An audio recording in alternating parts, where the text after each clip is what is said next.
दादाजी के साथ रहती थी और वो एक भारतीय सिविल सेवा में अधिकारी थे। मैंने अपना मास्टर्स मास कम्युनिकेशन में किया कि अगर आप किसी से कुछ कहना चाहते हैं तो पहले आपको उदाहरण बनना होगा। रश्मि रथी ही प्रेरणादायक सबसे ज्यादा रही जीवन के सबसे मुश्किल घड़ी में। एक्चुअली शिक्षा ने ही शक्ति दी। और हम जिस बैकग्राउंड से आते थे बिहार से, वहाँ लोग इंग्लिश नहीं बोलते। जोहार, नमस्कार। झारखंड विधानसभा टीवी के इस कार्यक्रम में आपका स्वागत है। आज हम एक ऐसी शख्सियत से आपको रूबरू करा रहे हैं, कांग्रेस की विधायक झरिया से पूर्णिमा नीरज सिंह। आपका स्वागत है। आप अपना परिचय झारखंड विधानसभा टीवी में स्वयं दें। नमस्कार, प्रणाम, जोहार। मैं पूर्णिमा नीरज सिंह, प्रथम बार निर्वाचित सदस्य झारखंड विधानसभा की, और आज मैं झारखंड विधानसभा टीवी के कक्ष में हूँ, यहाँ पर आप सब से रूबरू होने के लिए, आप सबको अपने बारे में कुछ बताने के लिए। आप अपनी राजनीतिक जीवन की शुरुआत कहाँ से मानते हैं? राजनीतिक जीवन की शुरुआत अगर आप सीधा सीधा बोलेंगे तो अभी 2019 से हम निर्वाचित हुए हैं तब से, लेकिन अगर आप राजनीति में बोलेंगे तो दोनों ही पक्ष, क्योंकि मैं विवाह करके झारखंड आई, तो विवाह के पहले भी मेरे दादाजी पुलिस में थे, तो आप जानते हैं कि पुलिस राजनीति अलग नहीं हो सकती है, तो ऐसा नहीं है। वहाँ से भी परिचय था, लोगों के बीच में आना जाना था, और विवाह के उपरांत मैं जिस घर में शादी हुई वहाँ भी राजनीति में लोग थे, आज भी हैं, तो इस कारण से मैं जो है यहाँ पर हूँ। आपका शिक्षा दीक्षा कहाँ से हुआ? मेरी शिक्षा दीक्षा थोड़ी इंटरेस्टिंग रही है कि मैं मोस्टली, मेरा जन्म यूपी में हुआ, बनारस में, और चूंकि मैंने आपको बताया कि मैं अपने दादाजी के साथ रहती थी और वो एक भारतीय सिविल सेवा में अधिकारी थे, तो उनका जहाँ जहाँ ट्रांसफ़र होता था पूरे उत्तर प्रदेश में, तो घूम कर हमने अलग अलग जिलों में अलग अलग लोगों के बीच जो है शिक्षा दीक्षा प्राप्त की। कभी हिंदी माध्यम से पढ़े, फिर हम जिस समय में बड़े हुए उस समय अंग्रेजी माध्यम का एक चला था कि भाई अगर बेटी को आप अंग्रेजी माध्यम से नहीं पढ़ाते हैं तो एक बड़ी परेशानी आएगी।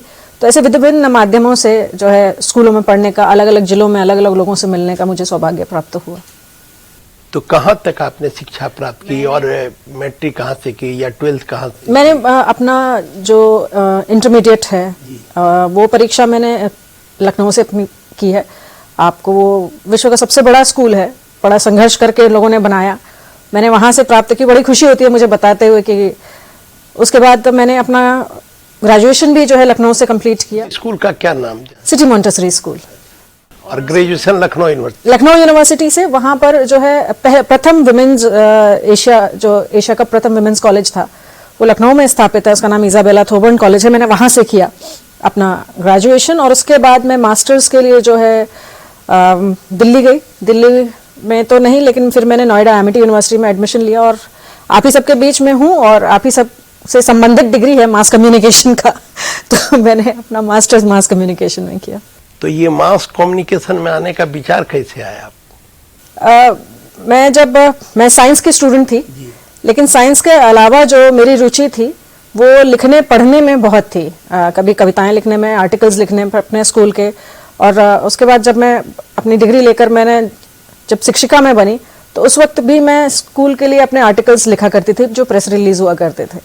तो रुचि तो वहीं से है कि मेरी जो अध्यापक थी, मेरे शिक्षक का बड़ा रोल होता है, तो मेरी अध्यापक ने मुझसे कहा था कि तुम इतना अच्छा लिखती हो, जर्नलिज्म जरूर ट्राई करना। तो जर्नलिज्म में तो घर के लोग नहीं माने, लेकिन उन्होंने कहा आप ओवरऑल मास कम्युनिकेशन कर सकती हैं क्योंकि इसका दायरा बड़ा होगा। जी। तो ग्रेजुएशन में आपका सब्जेक्ट क्या रहा था? इंग्लिश, ज्योग्राफी और कंप्यूटर एप्लीकेशन। तो आप राजनीति में आने के पहले क्योंकि एक शिक्षक की भूमिका में रही, तो दोनों में कौन कठिन काम लगता है आपको? कठिन तो दोनों बराबर ही है, लेकिन दोनों जगह लोगों को समझाना है। बस फर्क इतना है कि जब आप बच्चों को समझाते हैं तो उनको आप समझा देते हैं, वो समझ जाते हैं, और जो आप बताएंगे वो उस चीज को मानते हैं। यहाँ पर समझे हुए लोग आपके पास आते हैं जिन्हें आपको समझाना होता है राजनीति में।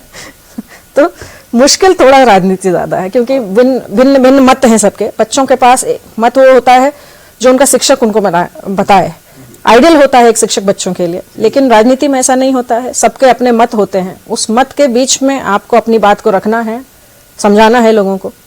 आप बचपन से राजनीति में आना चाहती थी या कुछ और बनना चाहती थी? नहीं, राजनीति में तो बिल्कुल भी नहीं आना चाहती थी, दूर दूर तक नहीं आना चाहती थी। क्या बनना चाहती? राजनीति को काफी करीब से देखा था, तो एक समय में था कि क्योंकि साइंस लिया था डॉक्टर बनने के लिए, लेकिन फिर रुचि, जब मैंने अपनी रुचि बदलते हुए देखी, क्योंकि एक क्लास 10th के बाद जब हिंदी माध्यम और अंग्रेजी माध्यम में अच्छा लिखना शुरू किया, तो उसके बाद सोचा कि जब साइंस ले लिया तो यूपीएससी क्यों ना करें, और घर का बैकग्राउंड भी वही रहा यूपीएससी का, तो मैं डेफिनेटली यूपीएससी क्लियर करना चाहती थी। आपका जन्म कहाँ हुआ या जन्म स्थान क्या है, कब पैदा हुई? देखिए, रूट्स तो हमारी बिहार में हैं जी, संयुक्त बिहार जब हुआ करता था, झारखंड के अविभाजित साथ बिहार। जी, और मेरा जन्म बनारस में हुआ है, बाबा की नगरी में। जी। और पढ़ाई लिखाई मेरी सब कुछ जो है, मैंने जैसे बताया कि विभिन्न जिले यूपी के। नहीं, कब पैदा कब हुई? 21 नवंबर 1985। 1950, 21 नवंबर 1950। आपके पिता तो? मेरे पिताजी खेती करते थे, पिछले वर्ष उनका देहांत हो गया। क्या शुभ नाम उनका हुआ क्या? जी, स्वर्गीय विनोद कुमार सिंह। और माँ क्या करती थी? माँ घर में रहती थी, और यही सबसे बड़ा कारण था कि मुझे जो है बाहर पढ़ने के लिए भेजा गया, तो मैं अपने दादाजी के साथ इसलिए रहती थी। तो माँ का क्या नाम हुआ? श्रीमती गीता सिंह। गीता सिंह। और यहाँ आपके पति रहे नीरज जी, और फिर बच्चे वगैरह भी? नहीं, मेरी संतानें नहीं हैं। अच्छा, तो समाज सेवा में आप जुड़ गई यहाँ आने के बाद, एक तरह से कह सकते हैं कि झरिया आने के बाद आप शुरू से ही लग गई लोगों की सेवा में, जनता की सेवा में। तो छात्र जीवन से जुड़ी कुछ यादें, जब आपको कोई ऐसा प्रेरक प्रसंग हो या कुछ ऐसी बातें हो जो आप हमारे दर्शकों को बताना चाहेंगे? छात्र जीवन में अगर आप राजनीति से संबंधित किसी से पूछ रहे हैं कि किसी ने बहुत प्रेरित किया हो, तो दो लोग, श्रीमती इंदिरा गांधी, इसलिए कि सबसे पहले तो पहली प्रधानमंत्री थी जी, महिला प्रधानमंत्री, सशक्त थी।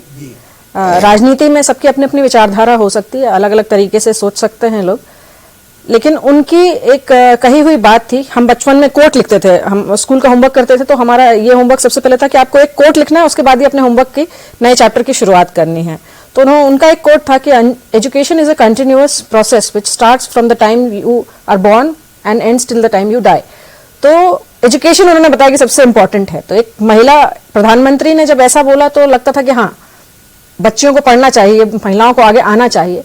तो सशक्त प्रधानमंत्री थे इसलिए, और दूसरा स्वर्गीय अटल बिहारी वाजपेयी जी, इसलिए क्योंकि वो 2 बार मेरे स्कूल आए, जिस तरीके की राजनीतिक विचारधारा के वो थे। और लखनऊ से वो सांसद थे, और आप वहाँ पढ़ती थी। हाँ, तो और सामने से सुनने का मौका मिला उनकी बातों को, इसलिए ये 2 शख्सियत जो हैं, इन्होंने बहुत प्रेरित किया। इन दिनों राजनीति में आप किससे प्रेरित होती हैं? देश की राजनीति में प्रियंका गांधी भी है महिला में। इन दिनों आप बोलेंगे ओवरऑल, देखिए प्रेरणा के लिए सब, प्रेरणा तो जिनसे मिल चुकी, सोनिया गांधी।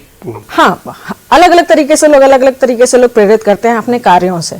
आप एक बात पूछेंगे कि किसी एक ने किसी एक, तो ऐसा नहीं होता है। ओवरऑल सभी ने प्रेरित किया है, कुछ अच्छा कार्य सभी ने किया है। आप किसी को कंप्लीटली अच्छा नहीं बोल सकते, किसी को कंप्लीटली बुरा नहीं बोल सकते। सबका जीवन बहुत ही संघर्षरत रहा है, और सभी ने इस देश को आगे बढ़ाने में अपना योगदान दिया है। नहीं, जिस तरह से लोग आज पद के पीछे भागते हैं, वैसे में सोनिया गांधी ने प्रधानमंत्री का पद छोड़ दिया, तो एक इससे भी कुछ प्रेरणा वगैरह आपको मिली? ये तो प्रेरणादायक है ही कि एक महिला होते हुए इतने जो है लांछन लगे होंगे, और इसके बावजूद उन्होंने जो है जितना संघर्ष उन्होंने किया। सबसे बड़ी बात है कि कहीं ना कहीं हम दोनों एक ही जगह, एक ही बैकग्राउंड है। उन्होंने भी स्वर्गीय राजीव गांधी जी को खो दिया, उनकी हत्या हो गई, और मेरे स्वर्गीय पति की भी हत्या हुई। कारण वही लगा जी, भी समाज सेवा में थे और बहुत लोकप्रिय माने जाते थे। धनबाद के क्षेत्र में, कोयलांचल में, खास करके झारखंड में भी उनकी एक पहचान थी। तो जो उनकी हत्या हुई, उसके बाद आप भी काफी दिक्कतों से गुजरी, और फिर अपने को संभालने के बाद फिर विधानसभा में आई। तो इस दौरान कोई संस्मरण हो जो हमारे दर्शकों को आप बताना चाहें कि कभी लगा हो कि हम राजनीति में नहीं आए, या आए कि नहीं आए, कुछ ऐसी बात? शायद अगर हत्या नहीं होती तो मैं राजनीति में नहीं होती, लेकिन जब हत्या हुई तो उसका जो उद्देश्य था, उसका उद्देश्य यही था कि कहीं ना कहीं अगर किसी को रास्ते से हटा दिया जाता है तो वो व्यक्ति ही नहीं रहेगा, तो जिसने भी करवाया है वो अपना बढ़ा सकता। लेकिन मैं इस उद्देश्य से आई थी कि नीरज सिंह के नाम को जहां से हटाने का प्रयास किया गया, उस नाम को मैं विधानसभा तक लेकर जाऊंगी। जिस कारण से हटाया गया कि ना हमारे बीच कोई रहेगा ना नाम जाएगा, तो उस कारण से मैं जो है इसमें आई। मतलब ये कि जनता की सेवा करने का और दृढ़ संकल्पित आप हो गए, कि दृढ़ संकल्प आपने ले लिया कि हम करेंगे ये क्षेत्र की जनता। दो बातें थी। देखिए, एक तो न्याय के लिए मेरे पास बहुत सारी महिलाएं, आज का मैं परिदृश्य आपको बताती हूँ कि आज के परिदृश्य में कई सारी महिलाएं आती हैं। मैं उनको समझाती हूँ कि पहले आपको स्वयं लड़ना पड़ेगा, लेकिन आप कितना भी कह लीजिए आपको उदाहरण बनना पड़ेगा। मैंने यही संकल्प लिया था जब चुनाव में आने के पहले, कि आने से पहले, और ये सोचकर कि राजनीति में अब उतरना है, कि अगर आप किसी से कुछ कहना चाहते हैं तो पहले आपको उदाहरण बनना होगा। आप बिना उदाहरण बने जो है कोई काम कर नहीं सकते हैं। आप कितनी भी बातें कर लीजिए तो वो बोलेंगे कि आपने किया है क्या मैडम, आपने नहीं किया है तो आप कैसे जानेंगे। तो आज कम से कम जो मेरे पास समस्याएं आती हैं, मैं कहती हूँ कि मैं खुद लड़ रही हूं, तो आप क्यों नहीं लड़ेंगी। राजनीति के अलावा आपकी कोई और दिलचस्पी किन चीजों में आपकी? रीडिंग में बहुत है, रीडिंग में बहुत है, ट्रैवलिंग में है बहुत। तो बुक रीडिंग, ट्रैवलिंग, और कभी कभार समय मिलता है तो राइटिंग। कौन सी किताबें पढ़ना पसंद करती हैं, और यकीन किस लेखक को? जो राजनीति से बिल्कुल संबंध नहीं रखते, ये तो है। Classical, mostly English classical books, जो है क्लासिकल, न्यू क्लासिकल, ये सारी किताबें मेरे पास। अभी आज के डेट में मेरी एक अपनी छोटी सी लाइब्रेरी है जिसमें मैं लगभग 500 बुक्स। मैं शादी के बाद जब घर से वापस पहली बार गई और वापस आई, तो मैं सबसे पहले अपनी किताबें ही वापस लेकर आई। मेरे पिताजी ने थोड़ा सा बोला कि भाई इनको क्यों लेकर जा रही हो। मैंने कहा ये इसलिए लेकर जा रही हूँ क्योंकि जब हॉस्टल में पढ़ते थे और पैसे नहीं रहते थे, उस वक्त भी वो पैसे बचा के सिर्फ किताबें ही हम खरीदा करते। किताब ही आपका श्रृंगार कह सकते हैं। एक्चुअली शिक्षा ने ही शक्ति दी है। आज मैं जो कुछ भी कर पा रही हूँ वो किसी बैकग्राउंड की वजह से नहीं है, क्योंकि ये कॉन्फिडेंस, ये शक्ति, ये जो है ये मेरी शिक्षा से मुझे मिली है, मेरे अनुभव से मुझे मिली है। इसलिए किताबों से इतना प्रेम है। किस राइटर को अच्छा, कौन सा राइटर आपको अच्छा लगता है? Charles Dickens. अच्छा। क्योंकि उनकी वजह से, जब उनकी अंग्रेजी थोड़ी बहुत डिफिकल्ट थी और हम जिस बैकग्राउंड से आते थे बिहार से, वहाँ लोग इंग्लिश नहीं बोलते थे, मेरे घर में भी लोग नहीं बोलते थे। मैं दूसरी लड़की थी जिसने मास्टर्स किया था अपने घर में, और दादाजी IPS थे। उनका एक था कि नहीं, पढ़ना है, अच्छा पढ़ना है, करना है। तो समझ में नहीं आता था, तब भी सिर्फ रीड करते थे, मतलब एक ही चैप्टर को शायद 4-5 बार रीड करते थे तो समझ में आता था। तो इसलिए चार्ल्स डिकेंस है। और अभी भी महिलाओं का प्रतिशत काफी कम है संसद में या विधानसभा में। तो प्रधानमंत्री जो एक बिल लाए कि 33% महिलाओं को मिलना चाहिए, कांग्रेस पार्टी ने भी उसका समर्थन किया, सोनिया गांधी ने भी समर्थन किया। तो इस अगर ये लागू हो जाएगा, जो अभी समय है थोड़ा सा, तो जब लागू हो जाएगा तो आपको लगता है कि कुछ परिवर्तन उससे होगा? बिल्कुल होगा। देखिए, मैं 2 बार जो है यहाँ पर महिला बाल विकास का जो हमारा बजट आता है उसमें मैं 2 बार बोल चुकी हूँ, और दोनों बार मैंने एक ही बात की। मैंने कहा महिलाओं को जो है आप अपॉर्चुनिटी चाहिए। उनको बार बार बोला जाता है इक्वालिटी चाहिए, हमें समान अधिकार चाहिए, समान अधिकार चाहिए। समान अधिकार हमारे पास हैं। आप बोलिए कि ऐसा कोई अधिकार है जो एक पुरुष विधायक के पास है और महिला विधायक के पास नहीं है? ऐसा नहीं है। समान अधिकार हमें कॉन्स्टिट्यूशन से मिला हुआ है, हमारी संस्कृति से मिला हुआ है। समान अधिकार हमारे पास हैं, लेकिन उन अधिकारों को पाने का जो रास्ता है वो हमारे पास नहीं है। अपॉर्चुनिटीज नहीं है हमारे पास, अपॉर्चुनिटीज कम है। इसलिए ये विधेयक जरूरी था। और आपको बता दूं कि हमें लोकसभा बुलाया भी गया था, लोकसभा सेक्रेटरीट द्वारा एक कार्यक्रम इस विधेयक को लाने के पहले, और वहां पर मुझे लगता है कि कहीं ना कहीं एक रिसर्च की गई और हम 7 महिला विधायक जो है झारखंड से गए थे, और हमने सबसे ज्यादा जोर शोर से वहां अपनी आवाज को रखा कि अगर इसके बिना आप आगे बढ़ नहीं सकते। और अचानक से फिर 1 महीने बाद जो है लोकसभा का सेशन बुलाया जाता है तो ये विधेयक को पास करने के लिए। तो आपकी उपलब्धि रहेगी कि आप लोगों ने भी प्रयास किया और वो सार्थक हो गया। प्रयास सभी ने किया है इसके लिए, और किसी न किसी कारणवश नहीं हो पाया। 1996 से प्रयास हो रहा है। HD देवेगौड़ा जी ने प्रयास करना शुरू किया था, और देखिए आज प्रयास का प्रतिफल है कि आज एक 2029 में यह सच्चाई होने जा रहा है कि हमें ज्यादा अपॉर्चुनिटीज मिलेंगी। सार्वजनिक जीवन में रहते हुए अपने परिवार को आप कितना समय दे, माने अपने माता पिता को या अपने और परिवार के जो लोग हैं आपके? नहीं, माता पिता को तो बिल्कुल भी समय नहीं मिल पाता है, क्योंकि उनके लिए दूर जाना पड़ता है। फोन पे ही जो बात होती है। यहाँ जो आपके परिवार के लोग रहते हैं, झरिया, कम समय दे पाती हूँ, क्योंकि देखिए एक सुबह से उठकर जो कार्यक्रम लोगों के साथ मिलना जुलना और शाम तक लगातार लगा रहता है। लेकिन प्रयास ये रहता है कि घर में और भी बच्चे हैं, बच्चों के साथ विशेष करके थोड़ा समय जो है बिताया जाए। अच्छा, जब आप अपने क्षेत्र की किसी समस्या का समाधान नहीं कर पाती हैं तो किस तरह का महसूस करती हैं? बहुत बुरा लगता है, बिल्कुल समस्या का समाधान नहीं कर पाते हैं तो अपनी मायूसी से ज़्यादा जिसका काम नहीं कर पाए हैं, और अगर कार्य ऐसा है कि किया जा सकता है और किसी कारणवश नहीं हो पा रहा है तो बहुत दुख होता है। लेकिन प्रयास जो है, प्रयास करना उसके लिए कभी बंद नहीं होता है। कभी कभी तो ऐसा होता है वो व्यक्ति बोलकर भूल जाता है, लेकिन मेरे मन में वो रहता है, वो बात जो है रह जाती है, और मैं उन्हें याद दिलाती हूँ कि ये काम आपका होकर रहेगा। और समय शायद किसी काम में ज्यादा लग जाए, लेकिन काम प्रयास यही रहता है कि 90% काम आप कर लीजिए। और आप अंग्रेजी साहित्य की बात की, हिंदी साहित्य में किसी को आप पसंद करते हैं, कोई लेखक? जी, जो रामधारी सिंह दिनकर जी। दिनकर, उनसे रश्मि रथी जो थी, जो लिखी हुई है, रश्मि रथी ही प्रेरणादायक सबसे ज्यादा रही ज्यादा के सबसे मुश्किल घड़ी में। आप रश्मि रथी को पढ़िए। मैं कहती हूँ कि कोई भी व्यक्ति जो सामान्य हिंदी जानता है, जो बहुत ज्यादा लिटरेचर से संबंध नहीं रखता है, उसको रश्मि रथी जरूर पढ़नी चाहिए। उसका कुछ एक प्रसंग जो रश्मि रथी का है, महाभारत से संबंधित प्रसंग है। तो रश्मि रथी ऐसे देखिए याद नहीं कोई कर सकता है, लेकिन मैं कहूंगी कि मैंने 3-4 बार पढ़ी है, और हर बार पढ़ने में जो है आप बहुत प्रेरणादायक है, आपको एक अलग से शक्ति ही मिलती है। और आपकी रुचि खेल में भी रही है, खास करके राइफल शूटिंग वगैरह में, तो इसके बारे में आप बताएं। नहीं, मैं ट्रेंड राइफल जो है शूटिंग करती हूँ, मैंने ट्रेनिंग लिया हुआ है इसका। क्या चलाती हैं? 10 मीटर जो है एयर राइफल जो है हम लोगों का प्रॉपर होता है, उसमें 10 मीटर, 25 मीटर, 50 मीटर, तो मैं 10 मीटर एयर राइफल की जो शूटिंग करती हूँ। 10 मीटर एयर राइफल जो है मैंने ट्रेनिंग उसका लिया है। और उसके बाद स्पोर्ट्स में इन जनरल मैं अपना कॉलेज में जो है बैडमिंटन का स्टेट में सिलेक्ट हुई थी, लेकिन आप जानते हैं लड़कियों के साथ बड़ी समस्याएं रहती हैं फिर तो बैडमिंटन। तो आज भी प्रैक्टिस करती हैं शूटिंग का कि अब समय नहीं मिल पाता? नहीं, उतना समय नहीं मिल पाता है। अच्छा, तो शूटिंग में कोई खिलाड़ी जो आपको लगे आकर्षित किया हो? जैसे कई लोग जसपाल राणा, बिंद्रा, अभिनव बिंद्रा जी को ही बोलेंगे, और मैंने ट्रेनिंग जो ली है वो गगन नारंग जी के इंस्टीट्यूट में ली है, ओलंपियन जी। हाँ। तो ऑब्वियसली यही लोग हैं। और सबसे पहले हम लोग तो जसपाल राणा जी को ही जानते थे। जसपाल राणा, और संजोग से जब जसपाल राणा पहली बार चमके थे तो बिहार में मुंगेर में शूटिंग चैंपियनशिप में स्टेट चैंपियन, उसमें उनके परिवार के, उनके पिताजी, उनके भाई, उनकी माँ सब आई थी, और करीब करीब 15 पदक वो लोग जीतने में, जसपाल राणा का पूरा परिवार 15 पदक जीतने में कामयाब हुआ। हम गए थे जर्नलिस्ट के रूप में, उसको कवर किए थे उसी इवेंट को। तो जसपाल राणा प्रेरित है आपको? अभिनव बिंद्रा। अभिनव बिंद्रा, हाँ, 2008 में बीजिंग ओलंपिक में गोल्ड मेडल।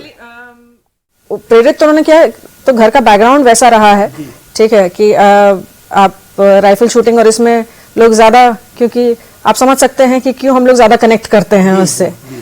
और दूसरी चीज की 2008 के ओलंपिक्स में जो चाइना में हुआ था, बीजिंग में, उन्होंने जब ओलंपिक मेडल जीता तो इंडिविजुअल गोल्ड जो उन्होंने जीता, उसका जो प्रसारण हो रहा था टीवी पर, उसको अगर कोई भी देखेगा तो उसके रोंगटे खड़े हो जाएंगे। सबसे बड़ी बात, वो जो प्रसारण हो रहा था, तो एक तरफ बिहार के ही दिग्विजय सिंह उस समय प्रेसिडेंट थे, और वो भी पूरा चिल्ला रहे थे। तो आप जब देखेंगे, तो जब आप राष्ट्रगान को वहां सुनेंगे तो आपके रोंगटे खड़े हो जाएंगे, और वो चीजें जो है आपको प्रेरणा देती हैं। तो कहीं कहीं उन्होंने बहुत प्रेरित किया। अच्छा, इसके अलावा कुछ शौक आपको? अब शौक होगा भी तो देखिए, अब समय राजनीति में मिल नहीं पाता। ड्राइविंग वगैरह भी? हाँ, ड्राइविंग का बहुत शौक है, तो कभी यहाँ भी आ जाते हैं। मतलब ड्राइविंग इसलिए कि एक बहुत बेसिक चीज है जिसके लिए महिलाएं दूसरे के ऊपर निर्भर रहती हैं। गाड़ी चलाने का ये नहीं है कि किसी को दिखाना है या ऐसी कोई बात नहीं है, सिर्फ इसलिए कि महिलाएं इस बात के लिए निर्भर रहती हैं। अगर छोटा सा भी काम है तो आप घर में किसी को ढूंढिए जो गाड़ी चलाता हो, उसको लेकर जाइए, या कभी इमरजेंसी पड़ गई और घर में कोई पुरुष नहीं हुआ तो आप क्या करेंगे? इसके लिए जो है ड्राइविंग सीखना बहुत जरूरी था, और सीखने के लिए हमने। कौन सी गाड़ी आपको पसंद पड़ती है? गाड़ी तो बहुत सारी पसंद है, ऐसे मत बोलिए, लेकिन अभी जो जिससे चलते हैं फॉर्च्यूनर है फिलहाल तो। लेकिन जो भी है, हमें स्पोर्ट्स यूटिलिटी व्हीकल मुझे ज्यादा पसंद है, क्योंकि रगेड होते हैं, आप कहीं भी आ जा सकते हैं। कार्स थोड़ी डेलिकेट होती हैं। वर्ष 2014 से झारखंड में अस्थायी सरकार है, क्योंकि रघुवर दास की सरकार 5 साल चली। उसके पहले जो सरकारें थी, कुछ साल, 2 साल, 4 साल चलते थे, मुख्यमंत्री बदल जाते थे। कई अन्य राज्यों में भी इस तरह से है, जैसे उत्तराखंड में 22 वर्ष में 11 मुख्यमंत्री हुए, लेकिन झारखंड में भी यही स्थिति थी, लेकिन 14 के बाद ये परिवेश बदला और आज संयोग से हेमंत सोरेन भी अपना 4 साल कार्यकाल पूरा कर रहे हैं, 5वें साल में जाएंगे। तो ये क्या बदलाव आप देखते हैं, जो अस्थायी सरकार आने के बाद क्या बदलाव नजर आया? मैं हमेशा बहुत सारी बातें हमारी जो होती हैं, बैठ के होती हैं, लोगों से मिलती हूँ।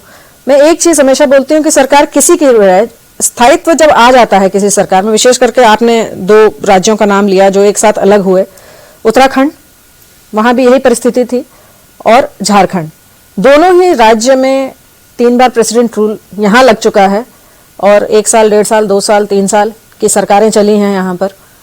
इसका खामियाजा जो है यहाँ के विकास ने भुगता है।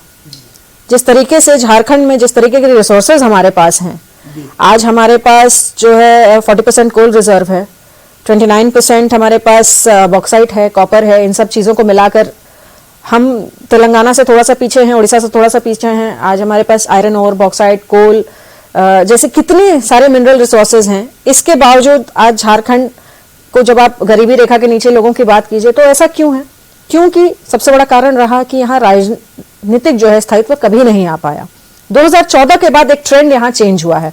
आप देखें कि जो ग्रोथ का ग्राफ है वो लीनियर है, वो अपने आप होगा, आगे पीछे थोड़ा बहुत हो सकता है, लेकिन जब स्थायित्व मिल जाता है तो उसकी जो स्पीड है, लोगों की मेंटालिटी बदलती है, लोगों का जो है एक नजरिया बदलता है।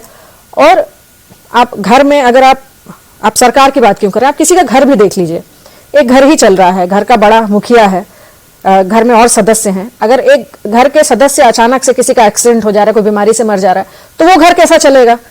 और आप देखिए एक घर जिसमें सब स्वस्थ हैं, विचारधाराएं अलग अलग हो सकती हैं सबकी, लेकिन अगर सब स्वस्थ हैं तो घर तो अच्छे से ही चलेगा।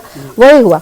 तो विचारधारा अलग अलग हो सकती है, कोई किसी मत से आएगा, कोई कभी सरकार बनाएगा, कोई किसी मत से आएगा, कोई कभी सरकार बनाएगा, लेकिन जब स्थायित्व रहेगा तो लोगों की स्टेबिलिटी रहेगी, पलायन कम होगा, लोगों को रोजगार यहाँ ज्यादा मिलेंगे, यहाँ अवसर ज्यादा उत्पन्न होंगे इस प्रदेश में।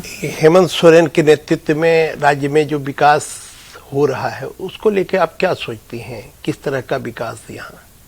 बहुत बेहतरीन काम हो रहा है। मैं आपको बताती हूँ कि हम सब लोगों के बीच में रहते हैं, और एक कार्यक्रम जो हमारा अभी शुरू हुआ है, सरकार आपके द्वार, सरकार आपके द्वार में जो है, ये पहली बार ऐसा कार्यक्रम मुझे लगता है कि झारखंड के 22 साल के 23 साल के इतिहास में ऐसा कार्यक्रम रहा होगा कि जनता के बीच खुद अधिकारी जा रहे हैं, कर्मचारी जा रहे हैं उनका काम कराने के लिए।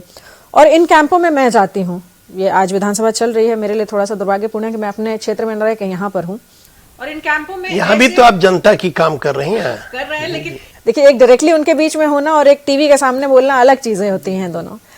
तो उनके बीच में आधार जैसी छोटी सी चीज, राशन कार्ड जैसी छोटी सी चीज के लिए उनको दफ्तर के चक्कर लगाते लगाते साल 2 साल लग जाते थे। आज बैठे बैठे उनका काम, और एक वृहद डेटा रिकॉर्ड के साथ कि इनका कार्य हुआ है, इनका कार्य नहीं हुआ है।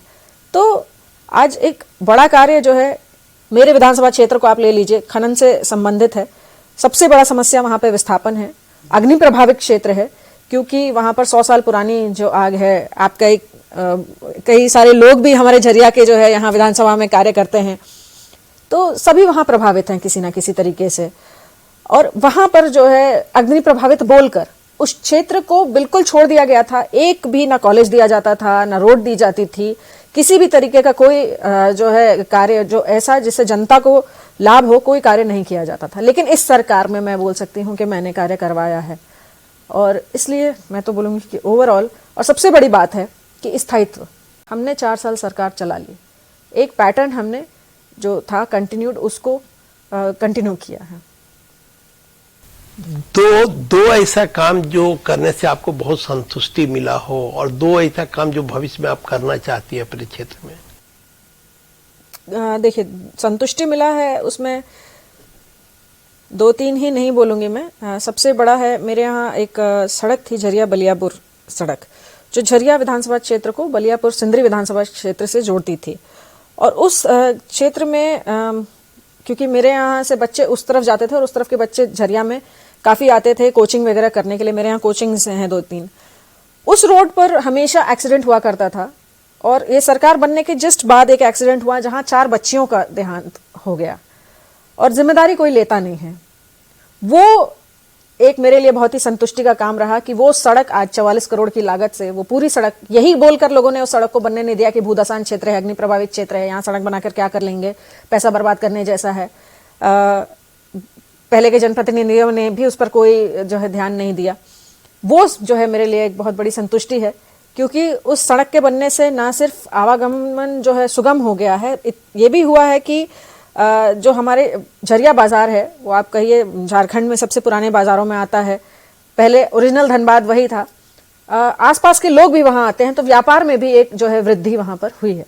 तो ये एक बहुत बड़ी संतुष्टि का कार्य है मेरे लिए। और 2 ऐसे कार्य जो मैं चाहूंगी एक तो है कि जलापूर्ति योजना चल रही है मेरे यहाँ, जिसको भी ठंडे बस्ते में डाल दिया गया था, लेकिन माननीय मुख्यमंत्री ने जो है स्वयं गैर सरकारी संकल्प में जो है इसका आश्वासन दिया था कि इसको हम करेंगे। और वो काम 0% से लेकर आज विगत 4 सालों में कोरोना को झेलते हुए हमने लगभग उसको 60% पूरा कर लिया है। और एक जो है पानी एक बड़ी समस्या है, वहाँ पर उपलब्ध नहीं है पीने का पानी, और आबादी बढ़ती गई है, और वहाँ पर जो जल संयंत्र है वो 100 साल पुराना है। तो इसलिए ये कार्य बहुत ज़रूरी है और इसका पूरा होना, समय पे कुछ ना कुछ समस्या है, लेकिन ये मेरे लिए एक बहुत बड़ी उपलब्धि रहेगी और मुझे बहुत संतुष्टि होगी जब ये पूरा हो जाएगा। आप इसके अलावा कुछ कहना चाहेंगे हमारे दर्शकों को? मैं बस इतना ही कहना चाहूँगी कि हम सब बहुत जो है बहुत ज़्यादा मेहनत करते हैं। एक राजनीति में लोगों का एक जो है बना दिया गया है कि हम काम नहीं करते हैं, सिर्फ आते हैं अपनी स्वेच्छा से आए या किसी कारण से आए यहाँ पर, और सिर्फ अपने लिए आते हैं यहाँ पर। ऐसा नहीं है, हम आते हैं, हम लोग यहाँ भेजते हैं और हम बहुत मेहनत करते हैं। हम सबका कार्य तो नहीं कर पाते, लेकिन हमारा प्रयास यही रहता है कि हम ज़्यादा से ज़्यादा लोगों का कार्य करें। तो हम पॉलिटिशियंस को, स्पेशली जो लोग सुन रहे हैं, बिल्कुल राइट ऑफ ना करें, उम्मीद रखें। और मैं उम्मीद करती हूँ कि ज़्यादा से ज़्यादा लोग राजनीति के बारे में जागरूक भी होंगे, विशेष करके महिलाएं, और जागरूक करेंगे भी। मेरी यही उम्मीद है सबसे, और यही मैं कहना चाहती हूँ। तो ये थी पूर्णिमा नीरज सिंह जी, जिन्होंने अपने बारे में बताया, अपने कामों के बारे में बताया, और सदैव विधानसभा में गरीबों, पिछड़ों, दलितों, अल्पसंख्यकों, महिलाओं की सवालों को लेकर ये मुखर रहती हैं। हम आपसे अब यहीं विदा लेते हैं और फिर अगली बार मिलेंगे किसी नए मेहमान के साथ। नमस्कार, जय हिंद, जौहार।